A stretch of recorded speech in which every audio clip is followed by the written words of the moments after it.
San Bernardino shooter Tashfeen Malik was radicalized before ever filling out her K-1 fiancé visa to come to the U.S. And now lawmakers want to know how she got through what is said to be a rigorous screening process, a process which the State Department is now acknowledging is facing obstacles in its efforts to keep terrorist sympathizers from obtaining visas.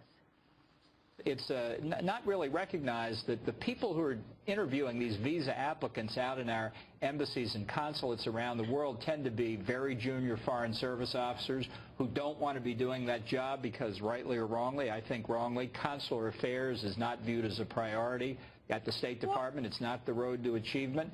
And they're overwhelmed with lines of people coming in.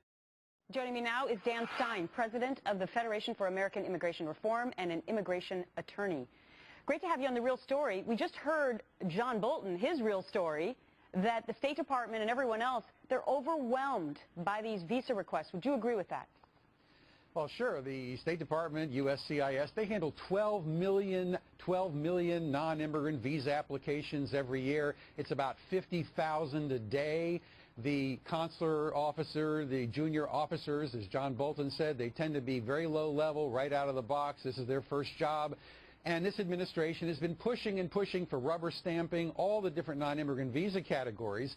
And Why? The K visa category, well, because they want to maximize, apparently, the number of people coming for various different reasons. The president tried to pressure State Department to increase non-immigrant visas from China and other countries where I guess he's trying to promote tourism, but there's a lot of visa overstays involved. And you can see that with 6 million or 7 million visa overstays in the country, people here illegally, clearly we don't have the personnel dedicated to handle the massive volume of non-immigrant visa processing that's required every day in this country. Right. And before this whole thing happened with these two terrorists in California, this is off the radar screen for most Americans.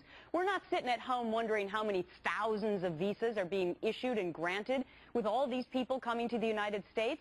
And now we're finding out that the vetting process may not be that great in some cases. I want to remind people what some of the questions are for these K-1 fiancé visas. Here's what they're asked. Do you seek to engage in terrorist activities while in the U.S., or have you ever engaged in terrorist activities? Questions like, have you ever or do you intend to provide financial assistance or other support to terrorists or terrorist organizations? I mean, Dan, is anyone going to answer yes to that in the interview? Well, you may as well ask them what color is the White House. If you want to get any valuable information, you're going to have to take a backdoor approach. But, you know, the K visa allows a U.S. citizen, any U.S. citizen, to go all over the world, assuming they're not married, and identify somebody as a fiancé and bring that spouse here and marry them here. That's a great privilege U.S. citizens have. And the numbers have been spiking in the last couple of years. Obviously, most of them are from countries like China. Philippines is the lead country, India. Yes. But increasingly, we see more coming from countries where there's potential radicalization.